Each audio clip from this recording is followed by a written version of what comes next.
welcome to the TWT's discussion on new populism.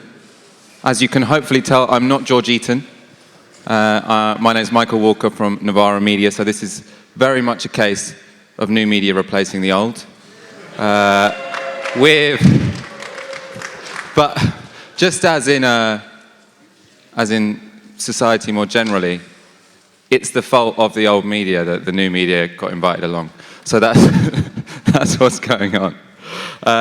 Tonight, we're obviously talking about new populism. It is a term that has gone from relative obscurity to an almost overwhelming ubiquity that started off in the noughties. Well, I mean, you can go back a while, but most recently in the noughties, talking about far-right parties in Europe, and the populist explosion was announced, especially with the election of Donald Trump and Brexit. Of course, many people on the left are now adopting the language of populism and define themselves as populist, which is, I suppose, one of the main things we are going to be talking about today. To take part in this discussion, we could not be more privileged to be joined by Chantal Mouffe, who is perhaps... Hey!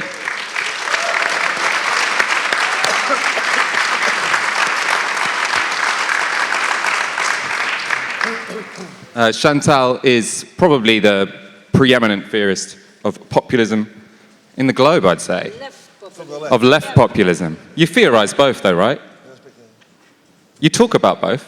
Yes, but I defend left populism. Okay, good. Chantal rose to prominence with her 1985 book, Hegemony and Socialist Strategy, written with Ernesto Laclau, and has published many works in the intervening years, most recently for Left Populism, which was published this year by Verso. We are also joined by John Trickett. It's wonderful to have John Trickett here for this.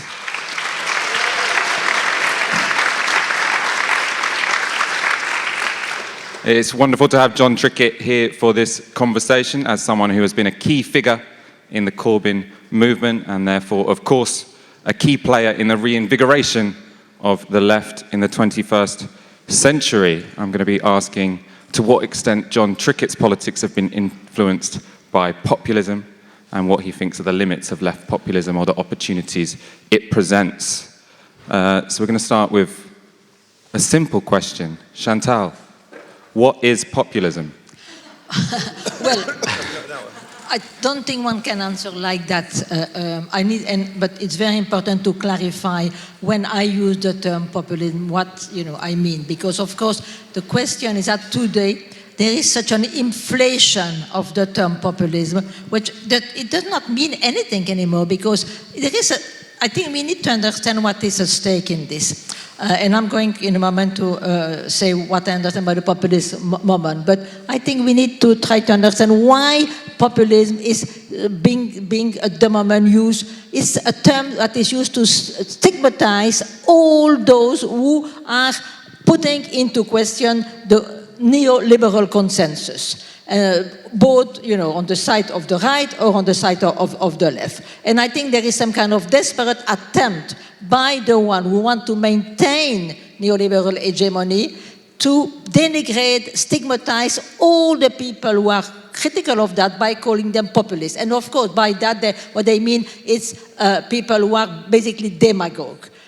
And I must say that it's quite interesting to realize that it's mainly in Europe that we've got this negative understanding of populism. In the US, it's not like that at all. Everybody finds normal that Bernie Sanders is understood as a left populist, a progressive populist. In Latin America, populism does not mean something like demagogue, but it's very specific of Europe. So I think we need to understand what is at stake in this inflation of the term populism. Because at the moment, everybody, if you are against Europe, you are a populist. If you are against this, you are a populist. So it just doesn't mean anything anymore. The way I use the term populism, and here I must say that I'm following the conceptualization of populism that Ernesto Laclau did in his book On Populist Reason, where he's saying, I think it's very important to have an analytical understanding of populism. Populism is a strategy of construction of the political frontier. And of course, this implies you've got a conception of politics in which politics is necessarily partisan. Politics has got to do with us-them confrontation. And so it's always the construction of a frontier. Of course, it's something that the liberals in general don't want to accept, because for them there is no frontier. You know, we are all, as Tony Blair used to say, middle class, no, so there should not be any antagonism between us. So I think that first is to say it's a certain understanding that politics is partisan. Okay, so it has got to do with the construction of a frontier. This frontier can be constructed in different ways. For instance, Marxism does also construct a frontier, but for them the frontier is between the proletariat and the bourgeoisie. In the case of the populist construction of the frontier is constructed between the people against the establishment. So populism is not an ideology. It's not a regime. For instance, you know, there is not a populist regime. It's the way you construct the political frontier.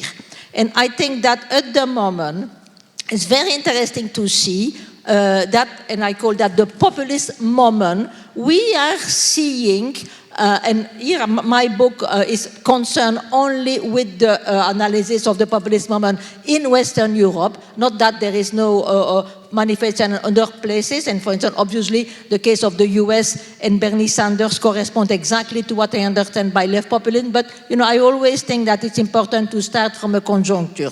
And I think that we are today seeing a crisis of neoliberal hegemony, and this crisis of neoliberal hegemony is manifested through a multiplication of what are called anti-system movements. I mean, movements which put into question the consensus at the center, what I have been called in my book on the political, the post-political moment. And that, of course, can be done from constructing the people, because the construction, the people against the establishment, here we need to understand that the people is not an empirical referent. It's not a sociological category. The people is not there, you know. What is there is the population. But the people is always a political construction. And this political construction, you can construct it in a way which, for instance, is very nationalistic, which only concern, you know, the national understanding people in terms of ethnos. Or you can do it in a much more inclusive way, much more democratic, much more progressive way. And again, the them is also going to be constructed in different way. Right-wing populism constructs the them in terms of the immigrant, you know, while left-wing populism is going to construct the them in terms of the forces of neoliberalism. So you see, this already is important when we speak of populism is a political strategy. So it's not an adjective. You are not going to say, I'm a populist, you know, or you are going to say, this party is populist. What I will say is that, and in my book, for instance, I give us example of parties or movements who are putting into practice a populist strategy. And this, of course, is Podemos in Spain, Jean-Luc Mélenchon and La France Insoumise in France, or I think also the Labour Party with Jeremy Corbyn, because they construct a frontier. You know, they put into question the post-political consensus saying that there is no more left and right distinction. You know, this is basically what populism put into question. So they say, no, they reintroduce conflictuality. And I think that it's very important to see how this conflictuality is going to be constructed. Because today the rejection of neoliberalism can lead to more authoritarian movements which are going to restrict democracy if it's right-wing populism which are become dominant, but it can also open the possibility for putting into question of what I call post-democracy or radicalization of democracy, and this is of course the project of left populism. So populism is about constructing a people, so you're using a kind of oppositional discourse which creates a people against an elite. And you're saying sort of like a left-wing populism constructs that elite as neoliberalism, and the people as people who've been screwed over by neoliberalism? Well, the people here, I mean, it is, I don't want to get into too much philosophical term, but this is something that we developed in the book that Ernesto Alauque and I, we wrote in Hegemony, Socialist Strategy. The people is, as I was saying, is not an empirical reference, it's a political construction. And the way the people is constructed by left populism is by an articulation of a multiplicity of heterogeneous democratic demands. For instance, the demand of the working class, but also the demand of the feminists, the demand of the anti-racists, you know, all the articulation between the social question. And of course, today I think something which is very important to articulate is the demand of the environment. You know, I think that the ecological movement is something that the left needs really to take seriously to account. So you see, the people is an articulation of multiplicity of demand. And we say that we need to establish a chain of equivalence between those people.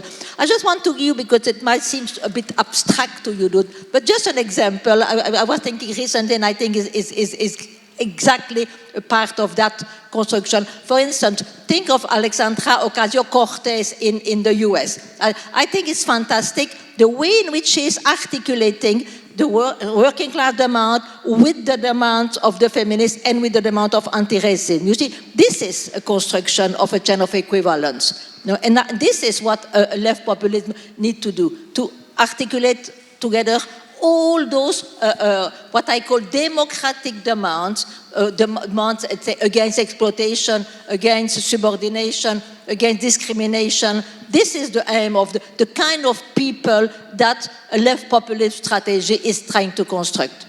So, John, a strategy which tries to unite lots of demands, anti-racism, economic equality, a peaceful foreign policy, and simplify that into a simple opposition between an elite and the people, or one could say, the many and the few. Sounds kind of similar or familiar. Do you think the Labour Party has adopted what Chantal would call a left populist strategy? Well, I think we are very interested, or I am anyway, very, very interested in Chantal's work and that of Leclerc also. We've had many conversations, become comrades and friends. Let me just start somewhere else, if I may, first. Yeah, go for it. These are complex ideas, and they're not simple answers to give. But the first thing to say is that if you reflect on the whole history of political philosophy in the West, back to Socrates and Plato, there was always a fear by the elite of the mass of people. And they were right to fear it because they have much to lose. The elite were always a smaller group in society. And you can go back to Plato and all the other philosophers ever since who described the herd, the mass, the mob, those people, the majority, the poor, who they feared. And they feared because, rightly, the multitude wanted a more equal society, a classless society. And you can see that in the struggles in England for the last 1,000 years, though I don't want to go through that now. And so the word populism became, the word itself became a terrain of struggle between progressives and reactionaries. And populism became a word which was demonized, as you've just said, Chantal. Because the elite fear, the fear of the few, of the many, was something which they felt right in the core of their beings, and rightly so. Now, here's the thing. We arrived at what Chantal calls a populist moment. The collapse in 2008 of the financial markets, market failure on a colossal scale, and the sense of a loss of hegemony by the ruling ideas, neoliberal ideas, left a vacuum in society. And that effectively became what you describe as a populist moment. I often say there's a sense of insurgency in our country. people feel totally pissed off with the way in which the country is run. And the Labour Party has been trying to understand that, struggle with it, and begin to articulate an alternative vision. But let me just follow this thread of thought for a minute first, further. Because when they talk about populism and demonize the idea of populism, that the majority of the people should become actors on the political stage, what they're really saying is, leave the exercise of political and economic and social power to us, the elite. And that is the position we've been in. However, it seemed to me that in Britain, this crisis of hegemony, this populist moment, had become so chronic and so acute that they had to move into a new phase.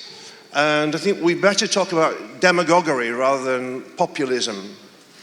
And because the populism of the right, of the elite, effectively is a demagogic right-wing populism. And so here's what happened, it seemed to me, and George Osborne was the most effective advocate of this. So what he tried to say is, yes, there is a cleavage in our society, and that the majority are suffering as a result of the cleavage, but the many are the people, the few are foreigners, the few are the Europeans, the few are people with different skin colours to us, and the few also are those people who live on benefits. The asylum seekers, the benefit recipients, and all the rest of it. They attempt to redefine the nature of this populist moment to the advantage of the elite by demonizing those groups of people. And for a time it was successful. And it's most extreme, this form of demagogic right-wing populism then mobilizes anti-foreigner fear into an active movement. And I think that is where the Tories are about to move. Because you can see clearly Steve Bannon meets in a private meeting with Boris Johnson, and then something sinister happens, which is that the UKIP members begin to join the Tory party. And Boris Johnson becomes more active, articulating grotesque images of Muslim women on our streets. And you can see that the old Tory hegemony, the old Tory blue rinse kind of 1950s Mrs. May kind of politics no longer works in a populist moment.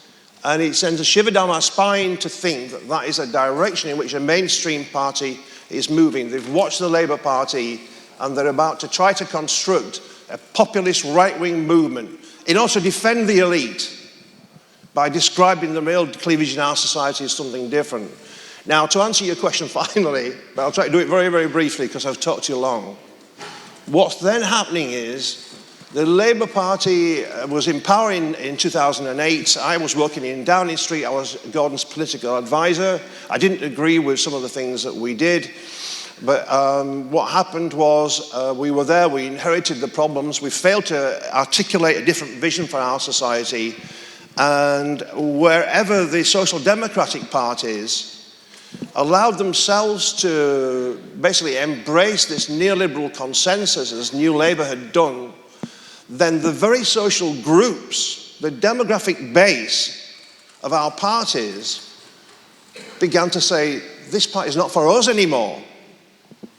And I wrote a series of articles in 2005. I said, Mr. Blair, you've lost 4 million voters from our electoral base.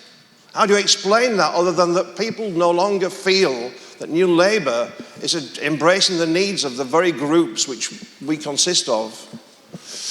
Well, the story of all of that is a long one to tell. We don't want to tell it now, but by the time we looked at what was happening in Europe and to some extent in the States as well, it was clear there was a crisis of social democracy, and that tries to capture it. What Labour then does is it finds new leadership in Jeremy Corbyn, we understand the nature of this populist moment. And it's for us to seize that moment redefine and recreate the Labour Party, the Labour movement, and its links with the wider society in order to build a movement which is genuinely for the many rather than scapegoating a few. And that's where I think the Labour Party's got. So the final point then, our manifesto attempts to do what you described, Chantal. It attempts to describe the various forms of oppression and disadvantage and inequality and class oppression in our society in a way which generally reflects the cleavages and brings together a multiplicity of different forms of oppression and offers a vision of a different kind of society. And this is a dramatic moment. There's more to do. The manifesto wasn't perfect. Remember, it was written in 10 days. It's not a perfect document, but it wasn't bad. In order to, based on an understanding of the nature, a real understanding of the nature of our society, post-industrial, capitalist societies of the kind which we inhabit. And that's where I think we've got to. There's more to do. It's great to be with an audience like yourselves thinking all these problems through, because the leadership wants to understand better and to reflect better the views of its membership in the wider society. I would like to add something, because I think there is a point that John had made, which I think is important, and I want to develop that more at the European level, because I'm really convinced that social democratic parties in Europe have got a lot of responsibility. I will even go to the point that they are, in fact, the one who are really responsible for the rise of right-wing populism in many countries. And this is because they have abandoned the working class. They, when they move to the consensus at the center, basically what it means, and in fact what we've been seeing in the last, 30 years, but more specifically in the last 10 years, is the fact that social democratic parties have finally capitulated to neoliberalism. They've accepted the idea that there was no alternative to neoliberal globalization. Well, remember, basically when Tony Blair came after Thatcher, well, we were all hoping, oh my God, something new. No, he did not really put into question the hegemony that had been established by Thatcher. And this similar things happen in many European countries. You know, social democrats say, okay, well, this is neoliberal globalization. It's a fate. We've got to adapt to it. The only thing that we can do when we arrive in power is to manage it a little more humanely, a little bit more redistribution, but we can't really offer an alternative. And of course, this has been, and we were told, this is a great progress for democracy. No, you know, the adversarial model has become obsolete. We can all agree. We can more mature. And of course, the consequences of that has been a lot of disappointment with politics. More people didn't want to vote, you know. And of course, that created the terrain for right-wing populists who come to say, and I've been studying that, in fact, since the 2000 in Austria, with the rise of Georg Haider, you know, because in Austria we had a coalition government basically since after the Second World War, and a lot of people felt that, you know, they for instance, if in order to get a post in television, you needed either to be from the conservative or the social democrat. If not, you know, you would not get a job. And of course, a lot of resentment was created. And Georg Haider came and said, I'm going to give a voice to the people. You know, this voice has been taken away by the elites. And this is something which is a general phenomenon which is happening in all of Europe. So basically, I think, look, it's not difficult to understand how it works, because if you believe that there is no alternative to neoliberal globalization, well, basically it means that what political problems are not political in the sense that we can decide an alternative. There's no alternative. So basically it becomes technical problems, you know. And this is why political problems have been understood as a technical problem. If they are technical problems, well, it's better that the experts are going to deal with them. The people should not have anything to do. And this, of course, has led to growth incredible in abstention, and also the fact that that's also another important element. If there is no alternative to neoliberal globalization, obviously it's clear that this neoliberal globalization does not affect everybody in the same way. They are the winner of, and they are the loser. The loser being obviously the popular classes, the working class, with delocalization and they love their job. But if there is no alternative, what could the Social Democrats say to those people? No. So they just forget about them. In fact, in France, there was 5-6 years ago a think tank called Terra Nova who produced. They say the working class is lost for us. We will never recover them. Let's forget about them. Let's concentrate on the middle class and the immigrant, because the immigrants are less likely to vote for Marine Le Pen. But so they really offer the popular classes to Marine Le Pen. And this has been happening in many different places. So I think that it's because Social Democrats who are the one who must take really to their heart the question of the popular classes. They've been, looking in another direction. And of course, this has created the terrain for the development of right-wing populism. And I think that this is the reason for which I believe that the worst possible way to fight against that, and this is unfortunately what many social democratic parties have been doing.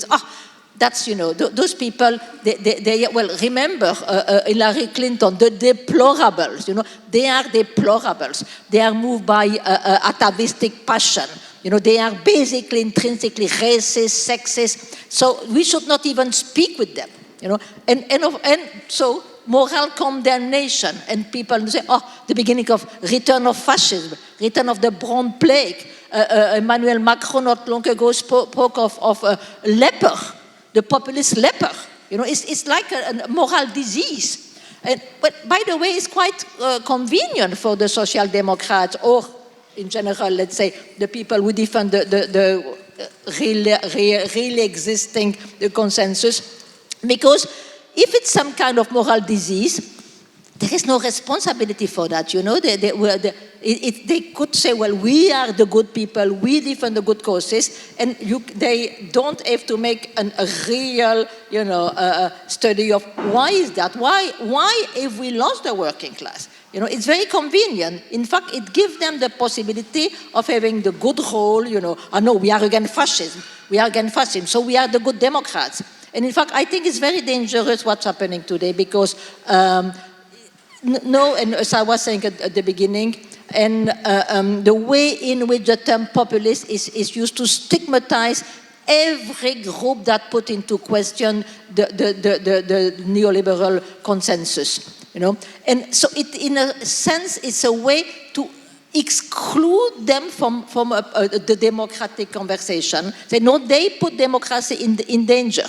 I think, and this is why what's fantastic is what's happening in Britain, precisely because there is a social democratic party, and so far is the only one really in Europe who has made an exam of consciousness. Say, no, we need to break with that. And with their manifesto, they clearly broke with the post-politics of Blair, and also that shows you something, because we've been told that all parties, that's obsolete, that's people are not interested. It's not true.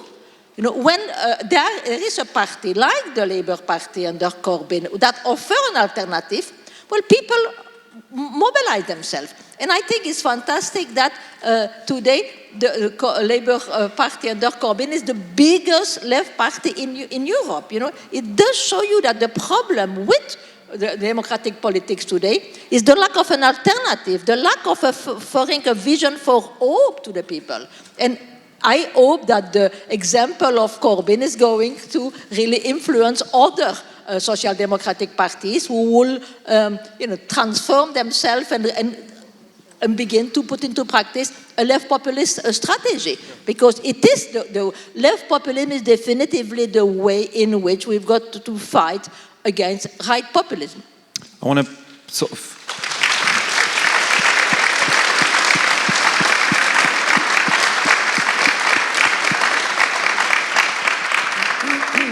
I want to ask about some of the tensions involved in a populist strategy. So I think your thesis is very strong, the idea that in a moment where sort of technocratic authority is broken down and people are discontented, as right-wing populism is on the rise, and that's often, as you're saying, sort of directed towards migrants or an outsider.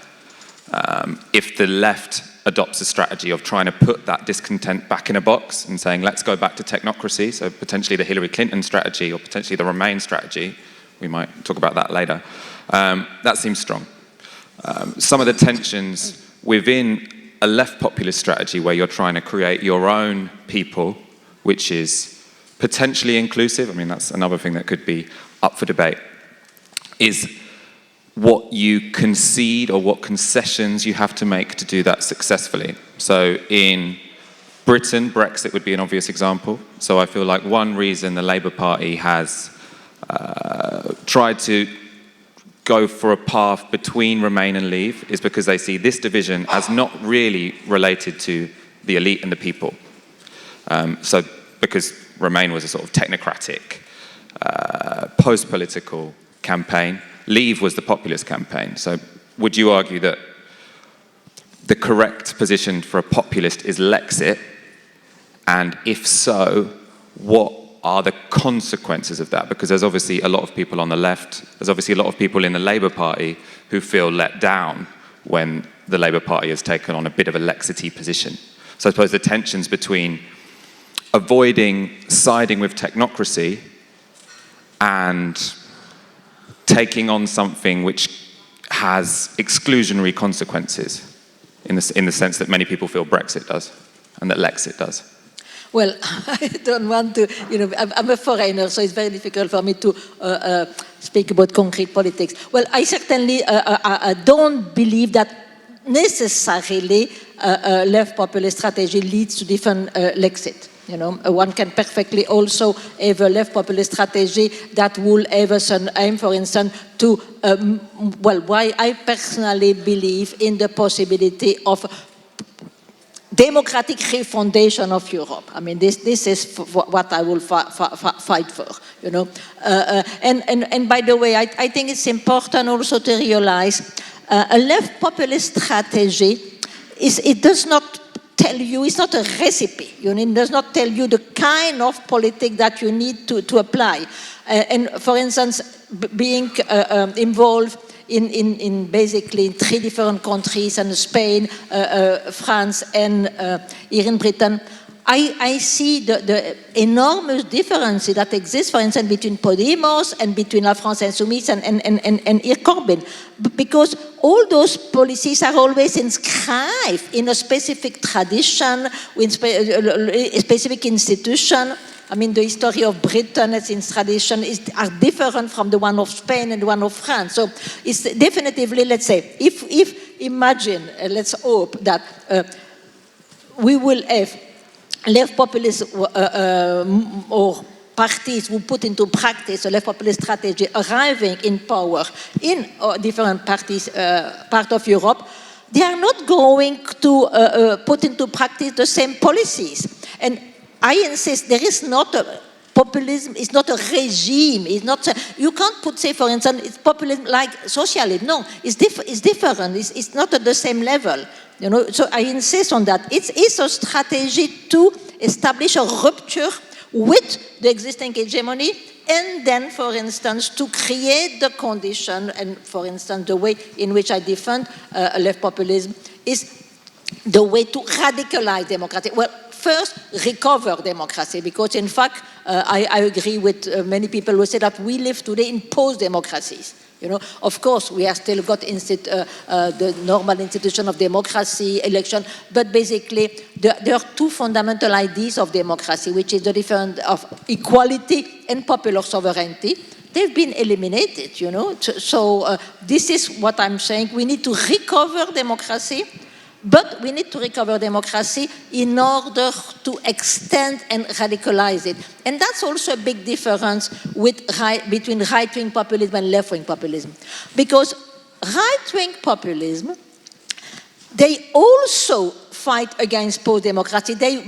In fact, it's important to see that one of the forces of right-wing populism is that they speak in the name of democracy. They say, we are going to give back to the people, the role, the voice that the establishment has been eliminating from them.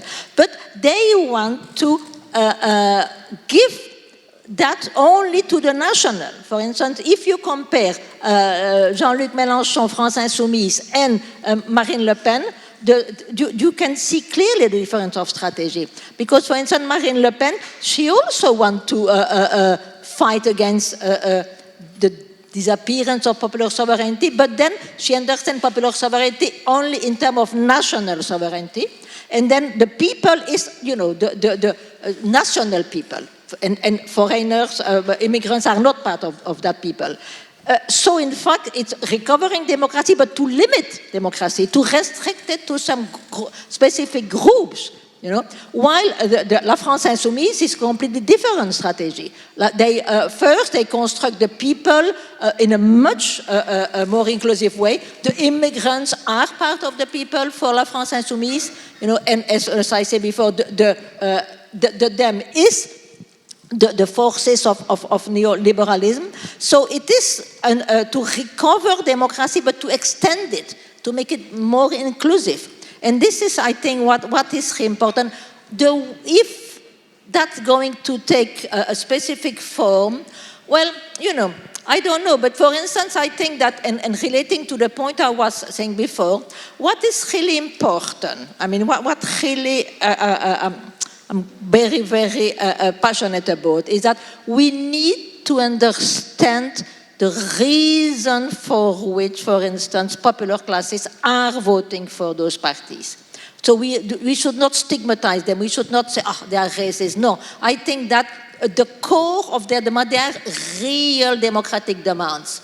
They are demands, they say, we want to have a voice. We've been forgotten. But of course, that voice, it can be articulated in a nationalistic way. And that's what right-wing populism are doing. And this is why they are really, in fact, let's face it, today, if we see the forces between left populism and right-wing populism is much stronger. Because, they've been able to understand but of course, they understand what is the democratic demand there, but of course the way they formulate it is xenophobic and nationalistic. And unfortunately, in many countries, the left has not been able, or they, in fact, able, not even try to understand. So those people, no, they vote for those right-wing parties, or they take position because they are inherently. No, I think that for the left is what is important is to manage to articulate in a much more radical, democratic, progressive, equalitarian vocabulary those demands which are expressed by those popular classes who are voting for right-wing populist parties. Not to stigmatize them, but try to see how one can give a more progressive answer to their demands.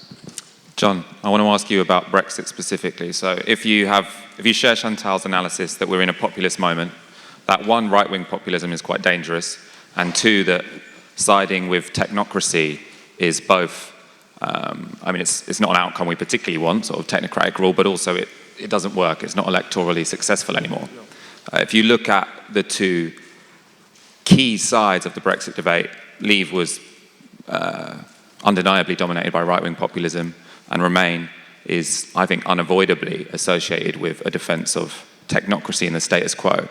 Given that there's a sort of binary debate, that binary was set up not by the Labour Party but by a different party, how can the Labour Party intervene? Where can it stand when that's the terrain that we're looking at? Okay, well, I think this is a really important point. Remember, I represent a constituency that's about 71% Leave. And when I think about, by the way, there are 170 odd Labour seats with huge Brexit majorities. There are about 70 Labour seats with Remain majorities. I don't say that is a central argument in our consideration, but it's got to be a factor in our minds. But when you put a map of the Brexit and Remain seats and overlay it with deprivation and with the sort of, we call them held back communities rather than left behind communities, those communities which have been deliberately held back by the structure of capitalism in Britain, it's striking how, because deprivation in Britain is geographic and spatial in character, that the regions which were held back were also the areas which had voted to leave. Now, I don't know that any particular lesson emerges from that, except that that's the first thing we need to understand. And if we aspire as a movement not only to set on fire our imaginations of those people in the cities, but that movement reaches out right into the towns and the villages of Britain and the regions and nations, then we've got to be aware of the way in which deprivation is organised. So I think that is quite an important point. Remember, Labour's position was clear in the run-up to the referendum. By the way, I'd been historically a Brexiteer, and I've been one of the organisers for the no vote against the common market back in, I was a secretary of the Yorkshire campaign for no. But clearly, our society and our economy had moved on substantially in the intervening years since we went into what was then the common market. Our position was quite clear in the leadership. We thought that the party should remain, but not for technocratic reasons, not because of the European Union we thought was a great model of popular sovereignty or of equality or of inclusivity or universality, those great principles of the left, but because we thought it was deeply flawed, was the European Union, deeply flawed. And therefore it had to be reformed. And we had very clear idea about how the European Union should be reformed. And of course, we didn't manage to get our voice heard. And you may say that's the fault of us in the leadership of the Labour Party, though the campaign was much more complicated and difficult to get our voices heard. But recall what happened. The Tories are in a crisis over the direction. They've lost the anchor in the English middle class, which they had. They're searching for a new identity, and a section of the Tory party thinks the way to do it is by attacking the European and foreigners and trying to repatriate, so-called repatriate economic and political powers. So they have a referendum to paper over the cracks in the Tory party, and Cameron promises to reform the European Union. It goes off to negotiate and comes back with nothing, no amendments to the European Union at all. And in any event, Labour's critique, a socialist critique of the European Union, is not the Tories. It comes back with an empty piece of paper. It reminds me of another Tory Prime Minister in another epoch, though obviously a more serious one.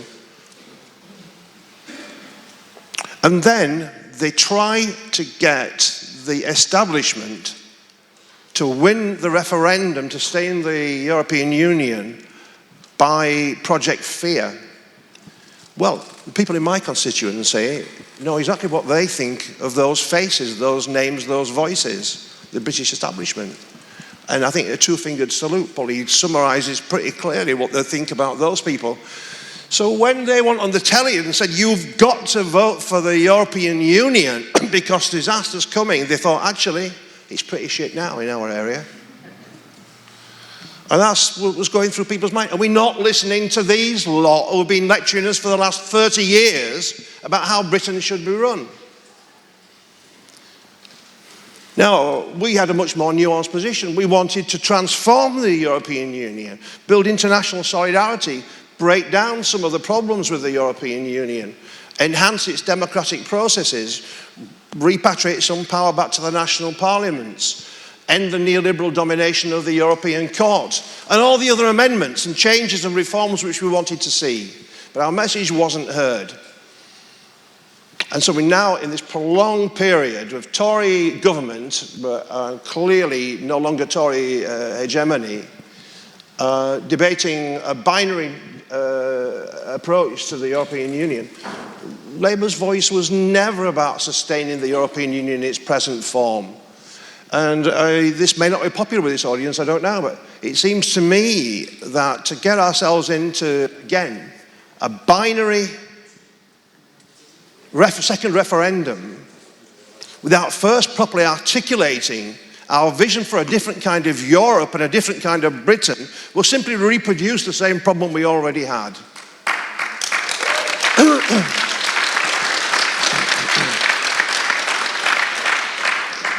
But let me come back to the central point of this whole conversation, because I have a sense of urgency about the political moment that we inhabit. You just look around the world, look around those countries where the post-industrial capitalist blocks, dominated by finance capital, with manufacturing on its knees, and with so many regions basically held back, so many social groups left in a situation fairly desperate, to be honest. Individuals struggling to feed themselves and their families, services which have been destroyed, which were spent 100 years building up. Working class life disrupted by global flows of capital which paid no heed to the local vernacular. People profoundly unhappy. There's a sense of insurgency in the country, a sense of anger that something is not right about how it's working. The Labour Party has to be able to mobilise and articulate a different vision for our country and for our world. Otherwise, what will happen is those people will fall into the willing embrace of the right-wing demagogues. And it's happening. Remember, I quoted it last night, remember Gramsci. The old is dying. All around us, the old is dying. And all around us too, we can see a new world waiting there to be given life. New ways of organising, horizontal ways of relating to each other, cellular structures rather than the old hierarchies, bureaucracies, verticalities of the old world. But we haven't been able to give birth to that new world. It's waiting there, tolerant, open, internationalist, egalitarian, filled with justice. We haven't managed to give expression to it, and we haven't managed yet to build a political movement which embraces those values and roots itself inside all of the communities of Britain, not just the big cities. But there's a ravening beast waiting. Remember what Gramsci says, if the old is dying, the new isn't yet born, it's a time of monsters. And the monsters are around us in the shape of Boris Johnson and Farage, in the shape of Trump, Le Pen, and the other right-wing forces on the continent and elsewhere. I say this, if we don't get our act together, both intellectually and organisationally, win the battle for hearts and minds, for a new kind of Britain. If Labour isn't successful in its project, I fear for what happens next. And so this idea of a populist moment, which you've expressed so well, Chantal, poses to us, and I feel it particularly, the central question. Are we going to seize the moment and build a different kind of society, or are we going to let this moment pass by again, as we did in the 70s, when there was then a chance to move the Labour Party onto a socialist agenda, but instead what we saw was the triumph of reaction with Thatcher and the right at that time. This is a big moment for us. We've got to seize it.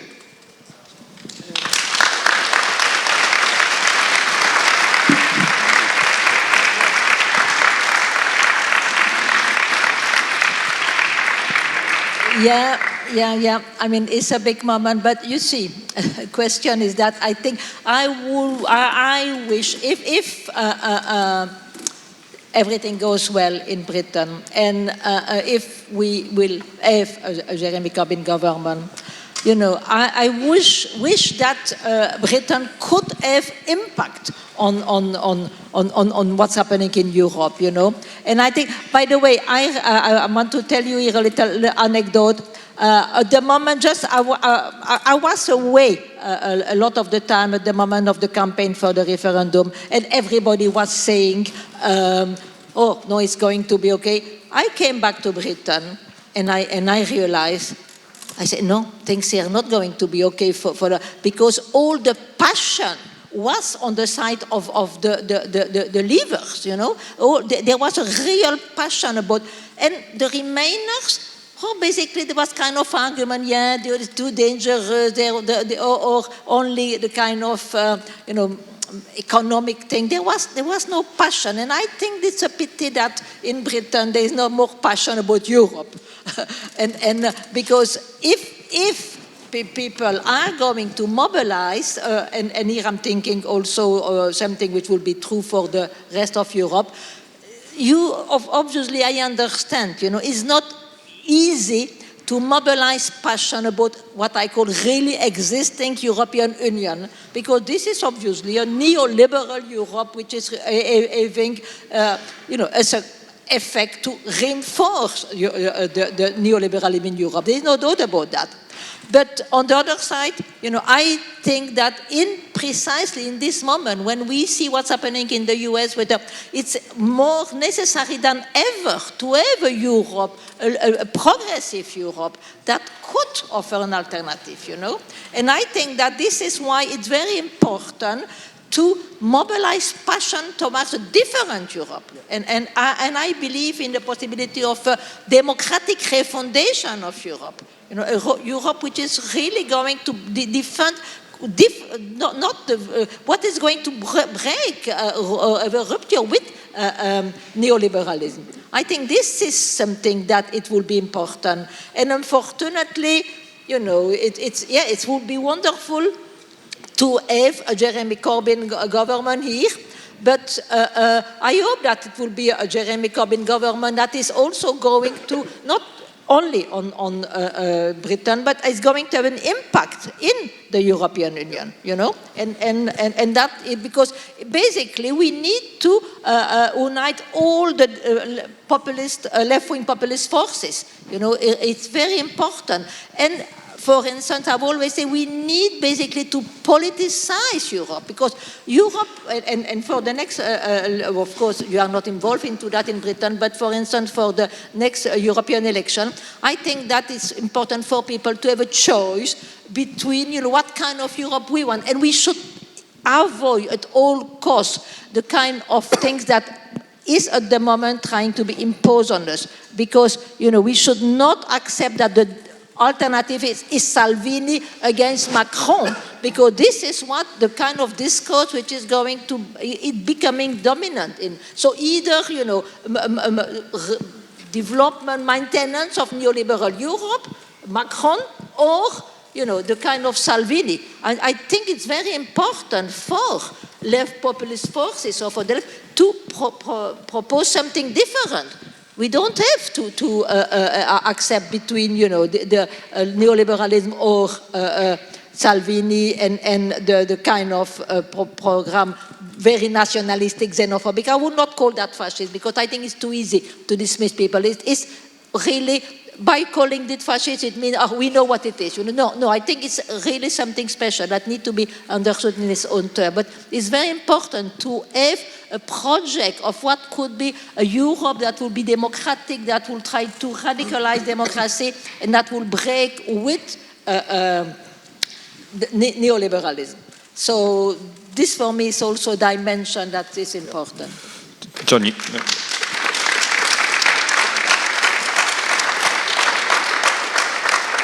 did you want to respond to that quickly before I open to the floor for the last 20 minutes? Let me just make one point, because Jeremy has asked me to speak to build relationships with left movements throughout Europe and North America. Well before the presidential election, I went across to meet Bernie Sanders. We've had regular meetings with Die Linke and the left in Germany. Last night I had a dinner with Jean-Luc Mélenchon. I'm chairing a meeting with him shortly. And we know we've got to build an international movement, both to defeat austerity, but also not to be simply negative. We're against lots of things as a left, aren't we? But to build another kind of Europe too. We're actively engaged at the leadership level in building relationships. All of you too should. When you go on your holidays, when you go to work abroad or anywhere else, you should be finding out left groups, trade unions and others, working with them. We've got to build a people's movement across the whole of Europe. And remember, finally, it's in our interest, because if Jeremy becomes Prime Minister, I think he may well be, possibly there's going to be headwinds against the Labour government. Probably there might be quite strong headwinds. Movements of solidarity in Berlin and in Paris and in New York and Washington and Rome and all these other places will be important as movements of solidarity here in the United Kingdom, because clearly there'll be difficult times for us in establishing the end of neoliberalism in Britain and moving on to a socialist society. But we are working actively, Chantal, with the left across Europe and in North America too, to try to build that widespread movement. Any questions? I'll probably take 3 at a time. And it would also be great to see some women with their hands up. I'm going to go completely arbitrarily. So, fella in the corner there. Me? Yep. Michael, me? Yep. The question is for Chantal. So, how do you reformulate a populist left-wing strategy when your enemy, the elite, is not the previous existing elite, but is the new enemy, basically your populist adversary that has taken power? And the reference in this case is to the Italian case, right? Sorry, I can't hear you well. Can you speak louder, because I get... You didn't get anything of... We didn't get the question. No, Okay. So how do you reformulate a populist left-wing strategy when your enemy, what was before the establishment, is not there anymore because it has been replaced by the other side, the bad side of populism, so the right-wing side of the populism, basically. And that's the case that we are facing in Italy, for instance, no? And you know... We'll take a few before you answer, but I think to summarize the question, so it often sounds like your strategy is almost designed to take on a technocratic establishment.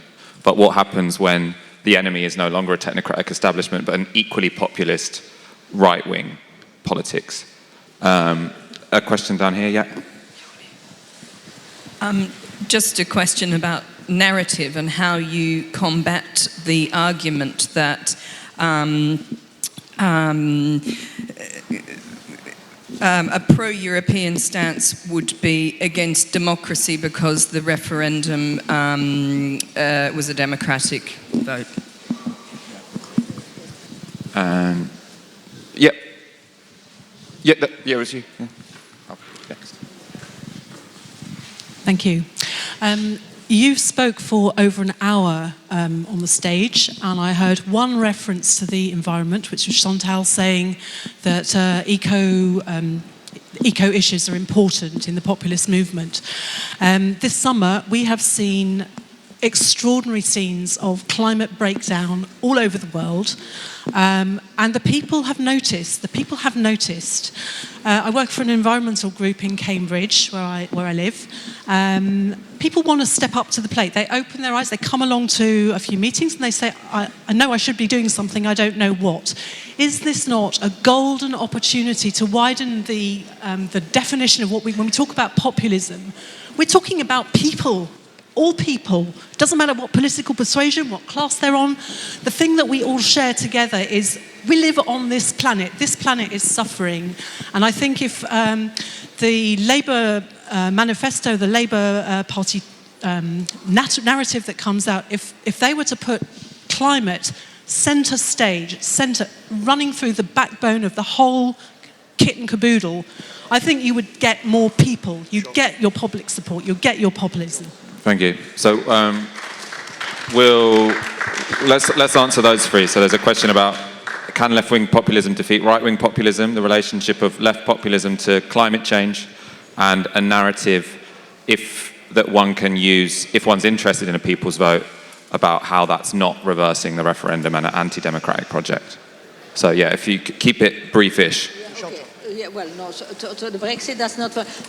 very quickly on the two... Well, look, I think precisely the danger is that for a left populist strategy to abandon... The them is basically the forces of neoliberalism. This is, let's say, put it in a different way.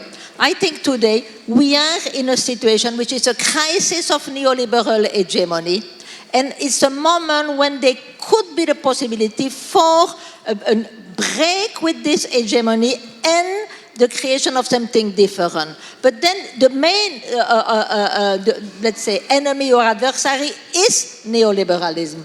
And I think that the way to fight against right-wing populism is not saying our enemy is Marine Le Pen, you know. In fact, this is the way in France in which Emmanuel Macron is trying to say, you know, I am the one who can defend democracy. You know, neoliberalism and the neoliberal consensus and establishment is trying to present the right-wing populists as the main danger.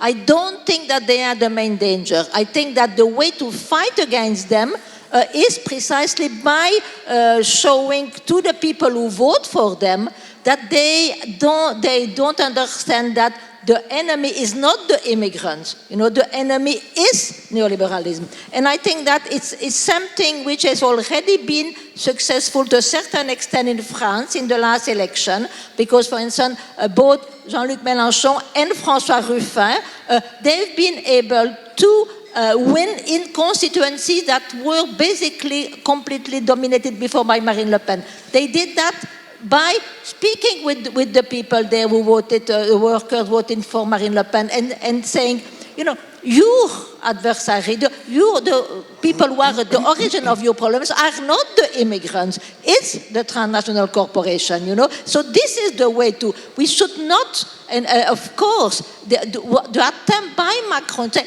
look, the main enemy is Marine Le Pen. No, because they are trying to divert the attention towards right-wing populism in order to stay in power. So we should not fall into that trap, definitively. You know, of course we've got to fight right-wing populism, but by offering a different vocabulary to articulate the democratic demands that they are articulating in a xenophobic and nationalistic way. The question of ecology, I mean, I couldn't agree more with you, because in fact in the book I insist that there is today an absolutely crucial question, which is the question of the environment, climate change, and that it is necessary to articulate the social question with the ecological question. Yeah. I think that's crucial for me, absolutely. And by the way, I think that this is a way in which we could win a series of sectors of people who are considered as winner of globalization. Because some people say, oh, you know, they are the winner, they are the loser. The winners are always going to remain in favor of maintaining neoliberalism. I don't think so, because among the people who might in fact have a much better situation thanks to neoliberalism, but they've also have got children, and they also have got grandchildren, and if they begin to be conscious of the fact that neoliberalism is really destroying the planet, and they want their children and grandchildren to have a future, so they might, even if their own interests, not material interests, are in fact, you know, very well taken care of by neoliberalism, we might win them. And I'm really convinced of that. There are a lot of people that can become part of this progressive people against neoliberalism on ecological question. Even if that means, you know, that they might lose in terms of their more direct economic interest, because the interest of ecology is something which, you know, it appeals to everybody who really cares about, you know, how their children are going to live in the future. John.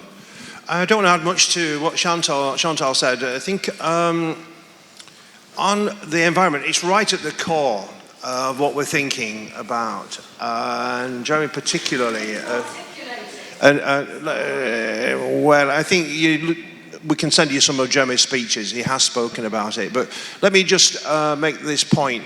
If we need to do more, then we should, and I'll think carefully about it. But one of the things I'm doing is I'm helping to. Jeremy's asked me to help to prepare Labour for government. We want to know what the first few hours, 72 hours, will be like, the first 100 days, the first year, and so on. And I'm charged with putting that programme together. The point of saying that is that he said, remember what he called PEP, the central priorities of the Labour government. The E of the PEP was the environment. So you will see a whole range of proposals emerging. But look, none of us could have looked at those fires, wildfires, inside the Arctic Circle this summer and thought anything else, that the bloody planet is about to burn out, probably faster than anybody has said. And this argument has to be made. Look at energy policy in Britain, though, and in Europe too. It's basically in the grip of corporate interests of a particular character. And I think in order to release the environmental program, we have to get a grip on the way in which neoliberalism has worked out. So I call it corporate capture. The state institutions are being captured by the big corporations and by the interests of a handful of rich people. And so much of our energy policy and distribution and generation of energy, and also the use of the land itself, has been determined by powerful corporations operating almost outside of the realm of the British state. So we need to be thinking about the nature of power and the economy when we're thinking also about our environmental work. Finally, I've commissioned, I don't think we've announced it, but I've commissioned George Monbiot, who's brought together a group of very interesting people to begin to make up some proposals to the Labour Party, which we're going to publish shortly. And hopefully the name of George Monbiot gives some authority to the work which we're trying to do, to develop a radical programme for beginning to tackle the way in which we're destroying the planet visibly as the days go by. So we've had an exclusive, you heard it here first, an environmental commission led by George Monbiot. All right, I'm going to be very strict at ending at 10 to 7 because I think they need to set up for the next thing. So I'll take 3 questions. Please keep them very brief, and then, I'll obviously answer them in quite a brief way as well. Again, completely arbitrary. Do you want to ask a question, yeah? Thanks. So I was wondering if essentially populism is more about the form rather than the substance, because if you look at the last manifesto, if you gave it to a random social democratic party in Europe, they'd probably still face pacification and decline. And on the right, for example, if you look at UKIP's policies, I mean, Nigel Farage was a former city trader, Donald Trump a billionaire, and how Donald Trump has governed is essentially really no different to any other Republican, George W. Bush, Mitt Romney, John McCain.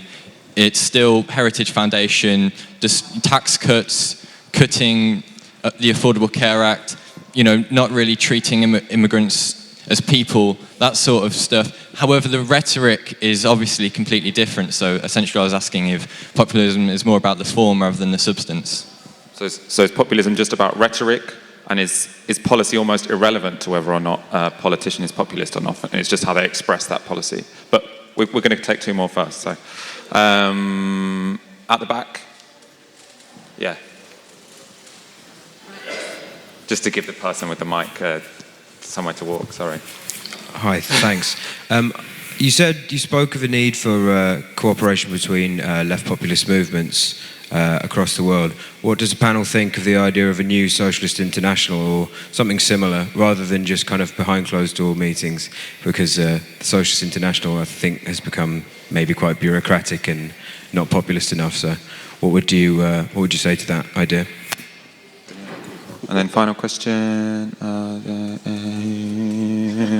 Yeah, go on. Yeah, there wasn't a woman in the final round. Yeah. We need a woman. There wasn't any with their hand up. Really quick. Okay, sorry for my English. I'm not from here. I'm from Latin America. And Latin America, a couple of years ago, was a beacon of hope in confrontation against neoliberalism, and we use populist strategy to win elections.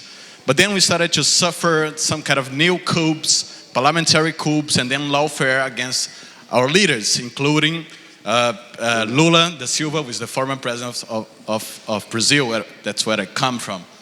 So the first question is that even with a populist strategy, we could suffer coup by parliamentary means or by judiciary means. So how you can deal with that? And the second question is that here now we do need international solidarity. Brazil is facing a terrible situation. We can have a right-wing government in the next months, and how can the international left can help us with that? Thank you. Okay. Okay, well, I'll address one question and you can do the other Yeah. one. So we've got 5 minutes left. So yeah, pick one each. Because is it more? Look, there of course one can define populism in many. I don't think that one can. Oh, this is. But I presented here a certain understanding of. I say when I speak of populism, this is what I mean. Of course, there are other people that would define populism in a different way. And I think that one can distinguish, for instance, populism is also there is a certain type of rhetoric. You know, that one gets, okay, it's a populist rhetoric. But once you say that, I don't think that it takes you very far. I think that if we want to understand, and this is my main question, to try to understand the specificity of the kind of anti-establishment movement that, why is it that we are seeing today a series of those movements which precisely are constructing a frontier.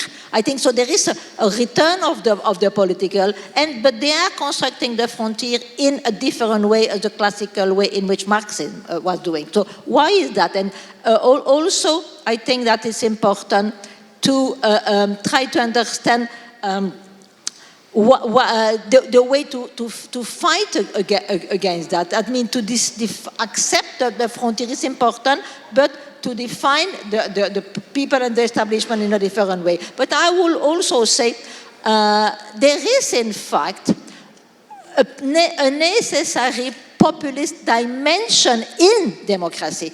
Often we are saying, populism is a perversion of democracy, it's a pathology of democracy. I think it's not the case, because populism basically is a dimension of democracy. Democracy, after all, is demos kratos, the power of the people, of the demos. So in order to have a democracy, you need to construct a demos. And in fact, this is why this populist dimension, you can't imagine, every politician, in a sense, say that he speaks in the name of the people. In the recent election in France last year, everybody was accused of being populist. Fillon was populist, Macron was populist. And, well, in a sense, yes, because in democracy, you can't have a party say, I defend the interests of, this sector. In democracy, you need to say, we are speaking in the name of the people. So there is a necessary populist dimension in democracy, because you can't have a democracy without the construction of a people. The whole question is how you construct that people. This is what I think is important. But we need to recognize that in democracy, you need to have the construction of a people. And I think that's only when you think in terms of construction of a frontier, can you really understand this dimension. And John, you got 2 minutes? Well, let me just very quickly then say thanks for staying with us. This is a difficult and interesting terrain for us to discuss politically. I don't think this is about a rhetorical process or form over substance. I think what Chantal is asking the left to think about is how do you construct a set of social alliances which can create a majoritarian project to win power and then to transform our world. And I think that is the core of the issue, and I'm not sure we've got to the bottom of everything, but it's been a fascinating conversation. So let me just say this. The stakes are high. Our comrade from Latin America just told us how high the stakes can be for elected democratic socialist governments. And however, though the stakes are high and the risks are substantial, there's a bigger risk, which is for us to do nothing or not to raise to the challenge which Chantal's books and theories have thrown down to us. How do we build a majoritarian project capable of electing and sustaining a transformative government over a period of time, not to replace a bunch of men and women in suits with another bunch of men and women in suits in a sort of technocratic managerialist approach, but which begins to make the people of our country the political agency, their own political agency, which is a transformative political and democratic project which every one of us should be subscribing ourselves to. That, I think, goes right to the core of Corbyn and Corbynism, and hopefully the world transformed and all of those people who are excited by the prospect of Labour winning power in due course. So thanks very much for staying with us to the end.